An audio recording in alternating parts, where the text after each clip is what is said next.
retrouve pour l'update lecture de la joie. Mais oui, bien sûr. Non, en fait, c'est pas du tout l'update lecture de la joie. Ce sont des livres que j'ai lus début décembre, avant le 17 ou peut-être même avant le 15. Je ne sais plus trop. Enfin bref.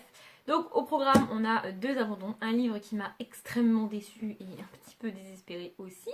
Et j'ai fini par une bonne lecture quand même. Je me suis pris les choses en main. Je vous expliquerai tout ça à la fin de la vidéo quand je vous présenterai le quatrième livre. Du coup, mais on va démarrer par les deux abandons. Voilà. Donc le premier c'est Les Fauves d'Ingrid Desjours. Alors je vais vous expliquer à quel point je suis débile. Voilà. En fait je pensais avoir déjà lu un Ingrid Desjours, sauf qu'en fait j'ai confondu Ingrid Desjours et Karine Diebel. J'ai lu une nouvelle de Karine Diebel dans un des 13 à table, je ne sais plus lequel. Et ensuite j'ai lu un livre de Karine Diebel que j'ai terminé. C'était pas une super histoire et un super thriller qui m'a fait palpiter, mais je l'ai terminé. Et ensuite, j'ai acheté celui-ci en étant persuadée que c'était du coup un Karine Diebel que j'avais déjà lu cette auteur-là et tout et tout. Et en fait, au moment de le démarrer, je me suis rendu compte que absolument pas. Mais bon, bref, c'est pas grave, je l'avais acheté, donc je l'ai lu. Je l'ai pris carrément sur un coup de tête. J'ai bien aimé peut-être la moitié du livre et je me suis arrêtée à la page 327. Alors, si vous avez déjà vu plusieurs de mes vidéos et plusieurs de mes avis de lecture, vous devez savoir que j'abandonne très régulièrement des livres. D'ailleurs, dans la prochaine vidéo, je crois, je ferai le bilan de l'année 2016 et je vous dirai combien de livres j'ai lus et combien de livres j'ai abandonnés. J'ai pas encore compté, donc du coup, je ne peux pas vous spoiler là maintenant tout de suite, mais comme ça, voilà. Donc, vous savez que j'abandonne beaucoup de livres, mais en général, quand j'abandonne un livre, je l'abandonne avant la page 50. Parce que dès le début, je sens que ça le fait pas, dès le début, ça m'énerve, dès le début, ça va pas. Et je préfère ne pas insister plutôt que de finir par haïr non seulement le livre, les personnages, mais également l'auteur. Donc voilà, j'abandonne en général en moins de 50 pages, mais là j'ai été très loin dans le livre et je suis encore plus énervée d'avoir été aussi loin pour l'abandonner. En fait, plus je vais loin dans un livre que j'abandonne, plus j'ai l'impression d'avoir perdu mon temps. Ça me fatigue en fait, voilà, ça me saoule. J'ai perdu mon temps à lire 320 pages, plus de 320 pages pour rien, parce qu'au final je finirai pas ce livre parce que ça m'a saoulé en fait. Donc ce livre traite de Daesh. En fait, il nous parle de toutes ces filles et de tous ces garçons, principalement français parce que ça se passe en France, qui sont, enfin, j'ai pas envie de dire embrigadés, mais qui se laissent convaincre que ce qu'ils veulent faire, c'est aller faire le djihad dans les pays concernés. Je ne vais pas non plus citer de pays parce que ce serait pointé du doigt et c'est pas le but. Donc voilà, toutes ces filles et tous ces garçons. D'ailleurs, je sais pas je sais pas à quel point ce livre est basé sur des faits réels. Mais si les filles font le djihad dans la vraie vie comme dans ce livre, c'est juste immonde. En fait, ça revient à de la prostitution. C'est du grand n'importe quoi. Voilà, ça prouve, hein, si ce qui se passe dans ce livre se passe dans la réalité, ça prouve juste que leur croyance dans leur dieu et en leur truc, c'est vraiment de la merde. Hein. Je dis pas que l'islam c'est de la merde et que croire en l'islam c'est de la merde. Je dis juste que la manière dont ils le font et toutes les raisons qu'ils nous donnent par rapport à leur religion pour faire ce qu'ils font est encore moins justifiée au vu de ce qui se passe dans ce livre si jamais ça se passe dans la réalité. Voilà. Donc voilà, on va suivre ça et en fait on va suivre principalement une jeune femme qui... on sait pas trop ce qu'elle fait en fait. Tout le mystère du livre c'est de savoir si ce qu'elle fait, elle le fait vraiment pour de bonnes raisons et vraiment pour aider les gens ou si en fait elle est un peu malhonnête. J'ai pas été à la fin parce que même le fait d'avoir ce fin mot, cette réponse là, ça m'a pas poussé à lire le livre plus que ça. Donc voilà, j'ai pas envie de trop en dire sur ce qui se passe et sur qui on suit et sur comment ça se passe et tout parce que ce qui m'a vraiment plu au début du livre c'est que l'auteur, donc Ingrid Desjours, a la capacité de nous présenter des personnages et des situations, de nous laisser, nous faire une opinion sur ce qui se passe, nous dire ah ok d'accord, elles font ça pour ça, lui il va là-bas pour ça, lui ça, ah oui donc du coup il est comme ça, du coup ça doit être un gars qui fait ça, qui fait ci, pour ensuite nous expliquer la plupart du temps que nos a priori et la manière dont on a jugé les gens, c'est n'importe quoi. Voilà, on s'est planté royalement. Donc voilà, c'est pour ça que j'ai pas envie de trop spoiler parce que du coup si je vous dis le pourquoi du comment, ça vous aurez pas les entre guillemets bonnes réactions, les je suppose réactions recherchées par l'auteur pour mieux démonter nos a priori. C'est vachement cool et c'est vachement bien écrit et c'était sympa.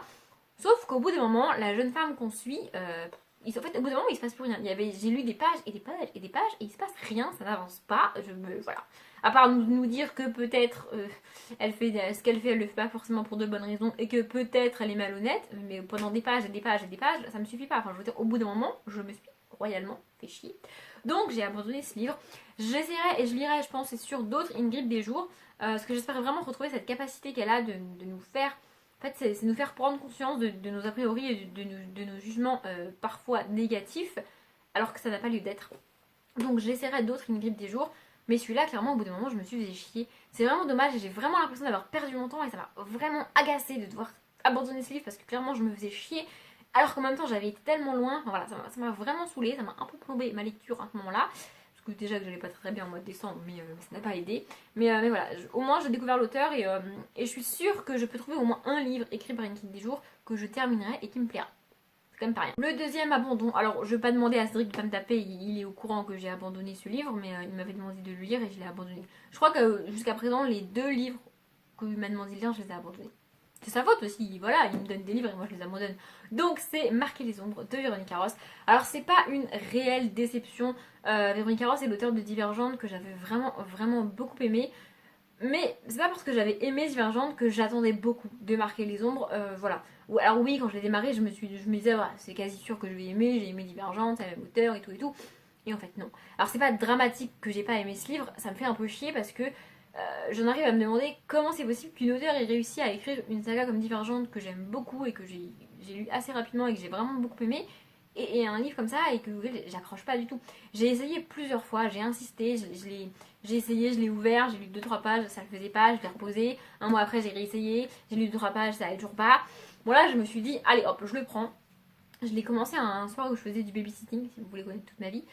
Donc la maison était toute silencieuse, les enfants étaient couchés, j'avais été tranquille jusqu'à ce que les parents rentrent.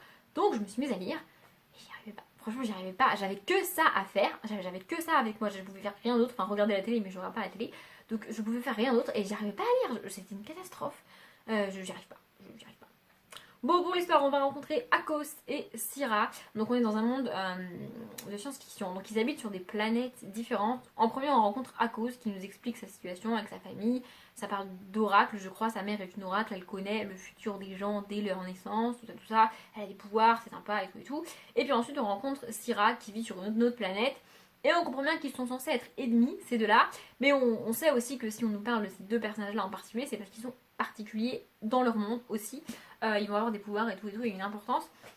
Sauf qu'au bout d'un moment, je me suis fait chier. En plus, j'ai découvert à peu près à la page 50-55, je crois qu'il y avait un glossaire à la fin. J'ai une sainte horreur des glossaires. Je ne supporte pas ça. Ça m'énerve en fait.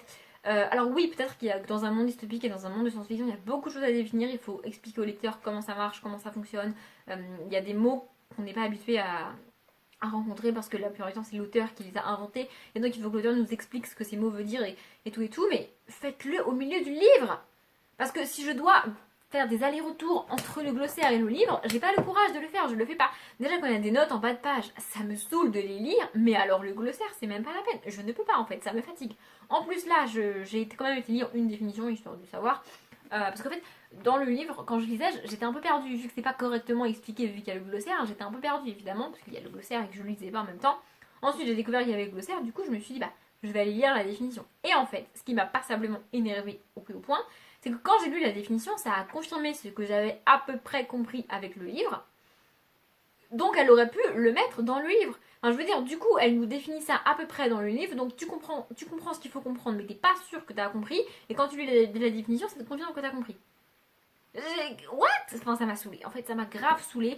En plus de ça, je m'ennuyais. Mais alors, vraiment, j'ai pas du tout réussi à accrocher à l'histoire. J'ai retiré le marque-page, je ne sais plus à quelle page je me suis arrêtée. J'avais dit à Cédric que j'allais jusqu'à la page 100 et que si j'y arrivais pas, je m'arrêtais. Mais j'ai arrêté avant parce que j'en pouvais plus en fait. Voilà. J'ai pas du tout réussi à lire ce livre. Et je me suis rendu compte que si j'avais découvert Véronique Ross avec ce livre-là, j'aurais dit que c'était dû à l'écriture. Et en fait, non, parce que j'ai lu Divergente et j'ai beaucoup aimé Divergente et c'est la même écriture, c'est la même auteur. J'ai même poussé le vice jusqu'à aller vérifier. C'est la même traductrice, donc ça vient pas de la traduction non plus, je sais pas d'où ça vient. Je pense que ça vient du style, du genre de livre qu'est la science-fiction et du fait qu'il y a un glossaire et que du coup tout nous est pas expliqué. Alors oui, je suis débile et moi j'aime bien quand on m'explique tout. Mais là j'ai pas pu, en fait j'ai pas réussi du tout à rentrer dans le monde, à m'attacher au personnage, à avoir cette volonté de comprendre ce qui se passait et tout, je n'ai pas réussi. Donc j'ai essayé à plusieurs reprises, au bout d'un moment ça sert à rien que je m'acharne à lire un livre, ça le fait pas, hein. Surtout que c'est pas du tout dans ma nature, hein. Dès que ça le fait pas j'abandonne.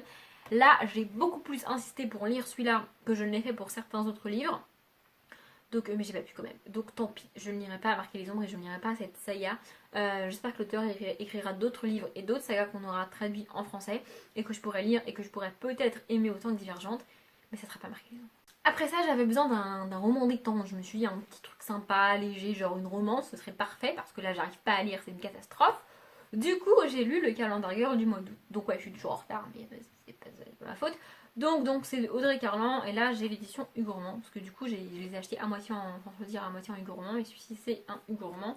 Et donc dans cette saga, on suit Mia qui devient escort girl au début de la saga, donc au mois de janvier, pour gagner un maximum d'argent en un an et pouvoir rembourser une dette.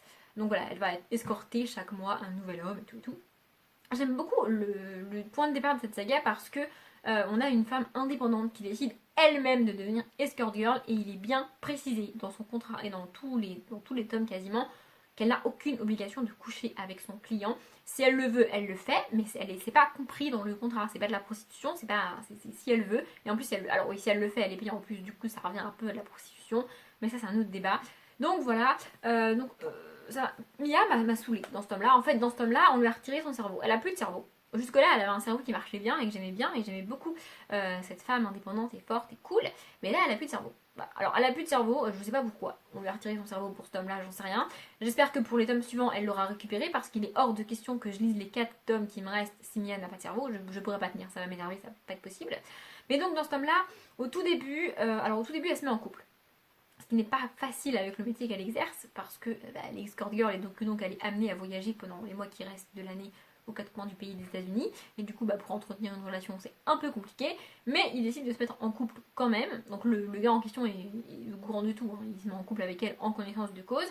Alors je suis une fille qui lit beaucoup de romances et pas mal de romances érotiques, mais les premières scènes de ce livre-là, c'est du sexe pur et dur, j'ai envie de dire, et même moi ça m'a dérangé. Alors que j'en lis régulièrement et que c'est pas quelque chose qui me dérange d'habitude, c'est quelque chose que je suis habituée à lire et que j'aime bien. Mais là, franchement, j'ai trouvé ça trop. En fait, j'ai trouvé ça trop parce que Mia va d'elle-même se soumettre. Alors, déjà, le point de vue soumission, dominant, tout ça, je suis pas super fan quand la femme est soumise, vous vous en doutez, c'est mon côté féministe. Je rappelle au passage que la définition du féministe, ce sont des personnes qui veulent une égalité homme-femme et une domination de la femme. Donc même si l'homme est soumis, ça me dérange, moi je veux l'égalité. Mais là, en fait, ce qui me dérange encore plus, c'est que c'est d'elle-même qu'elle le fait. Le gars en question, je ne vais pas dire son nom parce que pour ceux qui commenceraient la saga ou qui ne seraient pas arrivés à ce tome-là, ça risquerait de vous spoiler.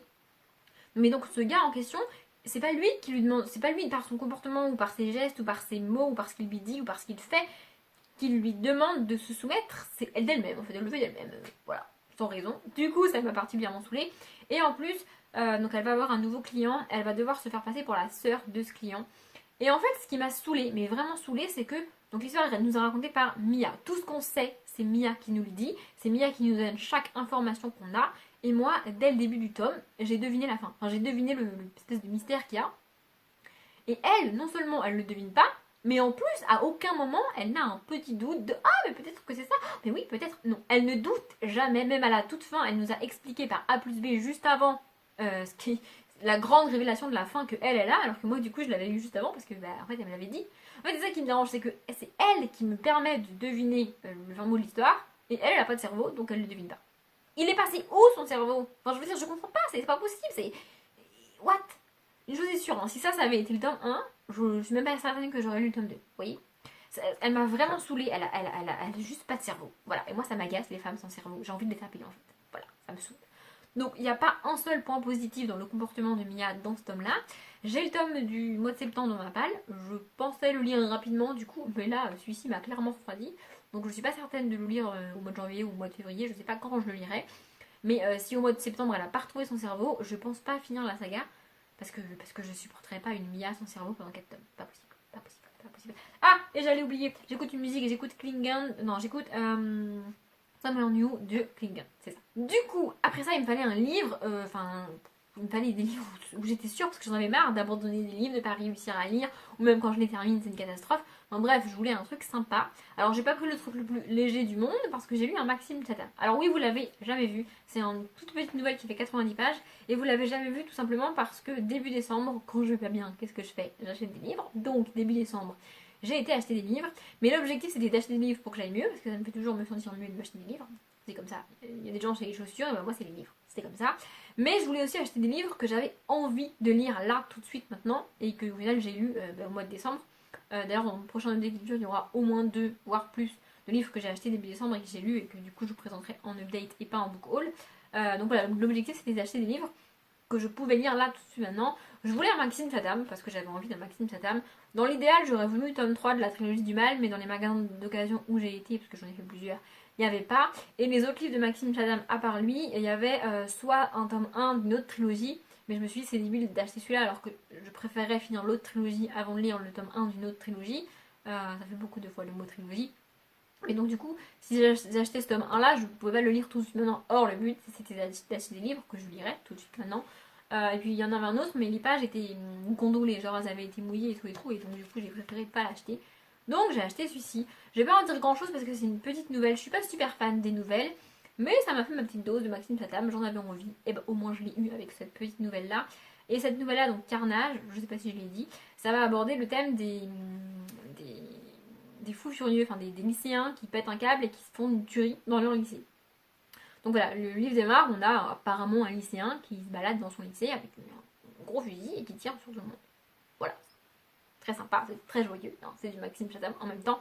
Et donc on va avoir un enquêteur qui enquête là-dessus parce qu'en fait ça va se répéter. Dans plusieurs lycées différents, on va avoir plusieurs élèves différents qui se mettent à tuer leurs camarades et puis qui se suicident. Du coup on va se dire mais c'est quoi cette espèce d'épidémie de fous furieux qui débarquent au lycée, c'est quoi ce bordel? Déjà une tuerie, c'est très triste, c'est dramatique et on ne sait pas comment l'expliquer aux gens. Mais alors plusieurs dans la même ville, alors même si c'est une grande ville qu'à New York, c'est quand même bizarre. Donc ils vont enquêter là-dessus. Le seul tout petit point négatif, c'est que juste avant la révélation, j'avais deviné. Alors j'aime pas deviner dans les thrillers, moi je préfère quand à la fin je me rends compte que en fait je me suis trompée pendant tout le livre et que j'ai été débile. Je préfère quand c'est comme ça, quand la révélation de la fin me surprend. Là elle m'a pas vraiment surprise, mais c'était quand même vachement cool, ça reste du Maxime Satam, ça reste très bien écrit. Et c'est une nouvelle, donc quoi qu'il arrive ça se lit vite. Mais là, tu t'as quand même envie de savoir le pourquoi du comment et de comment les gens peuvent faire ça en fait. C'est toujours ma grande question avec Maxime Satam, c'est comment des êtres humains peuvent faire subir ça à d'autres êtres humains. Voilà. Alors, jusqu'à présent, pour chaque Maxime Satam, je vous disais que si vous êtes sensible, si le sang, le suspense et tout ça, ça vous tente pas, ne lisez pas de Maxime Satam parce que c'est que ça quasiment. Celui-là, même si par exemple un épisode d'Esprit criminel ça vous fait peur, vous pouvez quand même lire celui-là. C'est pas trop flippant, c'est pas trop psychologiquement retournant. Enfin, c'est-à-dire que tu te mets pas à psychoter sur les gens qui sont autour de toi. Quoique moi je vais pas au lycée, donc peut-être que si vous lisez ça alors que vous allez au lycée, vous allez plus psychoter que moi. Mais voilà, ça fait 90 pages, j'ai lu en 2 jours je crois, parce que j'aime bien couper les lectures en 2 minimum. Bref. Mais voilà, j'ai beaucoup aimé ça. Je relirai d'autres Maxime Chatham en 2018, ça c'est sûr, mais à 100%. Voilà, donc du coup, celui-ci, je vous le conseille quoi qu'il arrive. Bon, mon avec lecture est 10 fois trop long, comme d'habitude, j'ai balaballaté pendant plus d'un quart d'heure. C'est une catastrophe. Mais je m'arrête là, j'espère que ça vous a plu. Et Cédric, si un jour tu lis Marquer les ombres, dis-moi si tu as réussi à le terminer. Voilà, ce serait sympa. Bref, je vous souhaite une bonne journée, un bon après-midi, un bon appétit ou une bonne nuit, et je vous dis à bientôt.